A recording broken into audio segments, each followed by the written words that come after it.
კანეკორსოს ჯიშის ძაღლი ინტერნეტში ნახა და ძალიან მოეწონა. მალევე იყიდა ძალიან იაფად. წაიყვანა ვეტერინართან და ყურები მოაჭრა. მეგობრების წინაშე ჯიშიანი ძაღლის ფლობით თავს იწონებდა. ლეკვთან ერთად ხშირად სეირნობდა და თამაშობდა. შემდეგ მობეზრდა და ეზოში ჯაჭვით მიაბა.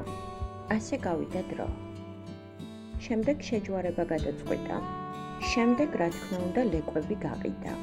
სახლიდან შორს, ტრასაზე ჩამოსვა და სამუდამოდ მიატოვა. გულმეტკენი ძაღლი ერთგულად ელოდა თავის პატრონს და ადგილიდან არ იწროდა.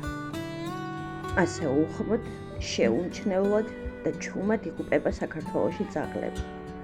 ძაღლები, რომლებსაც პატრონებმა უღალატეს. სანამ შენ სახლს შეაჯვარებ, სანამ შენს ლეკვებს გაყიდი, დაფიქრდი. შენი გაყიდული ლეკვის ისტორია ხომ არ იქნება იგივე.